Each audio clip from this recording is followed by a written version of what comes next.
great to see you again, since I haven't seen you since Sacramento. So can you introduce yourself?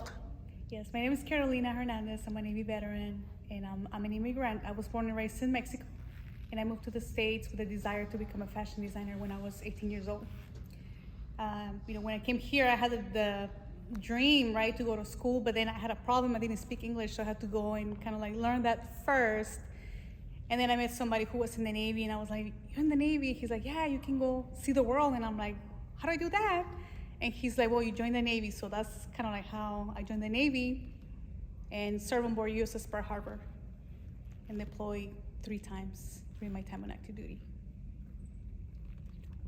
Yeah, during my time here, learning how to speak the language, I remember I used to put stickies everywhere, on the table, on the chair, and I was very determined because I'm like, if kids can learn another language, I can learn another language. So that was my challenge and my motivation to literally push myself and learn.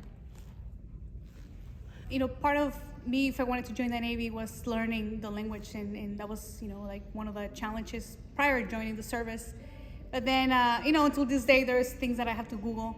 I say things backwards sometimes, but I think it's, part of the process. So I know you made the Navy a career. So how long have you been in so far? I joined the Navy in 2000, and I served on board USS Pearl Harbor for 4 years, deployed 3 times.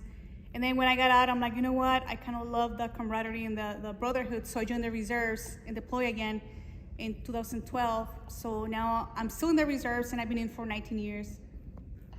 So are you going to make it 20 or 25? I think I want to make it as long as they keep me. Amen to that. How did the Navy experience change you?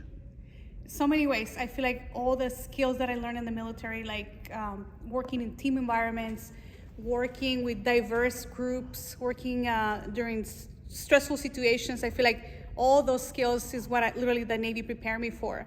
Like right now, I feel like when I do a fashion show, it's the same thing I learned in the Navy, right? Communication, leadership, you name it, right? And it's all because of my military service. Carolina, we all know when you are in the military, it's can certainly give you a lot of stress. Can you speak to how you dealt with that while you're in and through your work as a fashion designer? Because I think people would really like to know that story. Yes.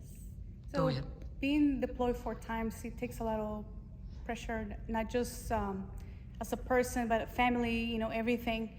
So after my last deployment, when I came home, I didn't know how to be normal. Like I didn't know how to cope. Like I was kind of ready to leave again. I feel like it took some time for me to adjust to like, no, I'm home. Like I need to, adjust myself and just kind of like start a career or do something where I can just be like everybody else, but I think that's what a lot of veterans struggle with that.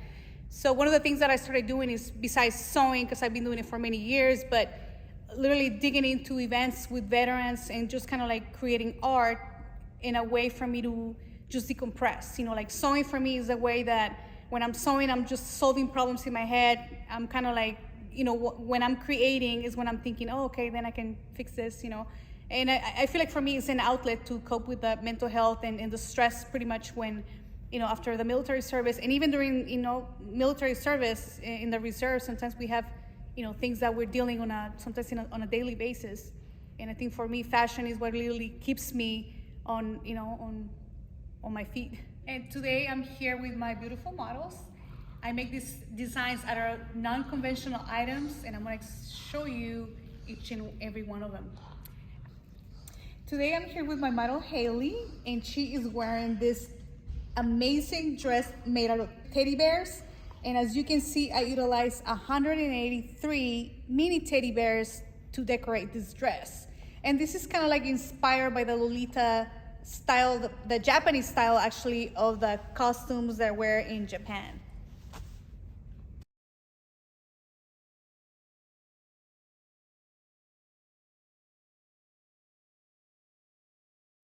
Okay, and here I have my beautiful model Ken, and she's wearing this dress made out of 3,000 pom-poms. And yes, I glued each and every single one of them in this dress. How long did it take you to make that one? I think about like 8 hours to make this dress. Really? Yeah. Wow, that's stunning. I'm a fast sewer, so. When you get into it, does the sewing, because this is what happens to me when I edit, Uh-huh. I lose track of time. Oh, same thing. I'm just looking at the clock and I'm like, okay, I need to eat. Because you get into it and all of a sudden the time flies and it's Yes, 3-4 yes. hours later. And I can see how you can make this in 8 hours.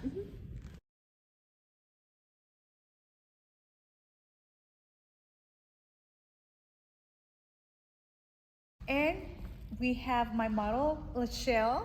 She's rocking this dress made out of 1,280 straws. And as you can see, they're totally functional. I don't know if you'll be able to drink anything with it, but here they are. How long did it take you to make this dress? This one I had to do it in 2 days because I ran out of straws. So I had to go get some more. So hours making the Like dress. about 8 hours usually, because I had to make the base first. And what is the base? It's fabric. I use like a regular fabric. See, I make a normal dress first, you know? Ah, And okay. then for this one, I use kind of heavy duty fabrics. That way when I stitch whatever I stitch on it, I know it's not gonna rip. Or if it adds weight like a teddy bear, I know it's gonna hold the weight.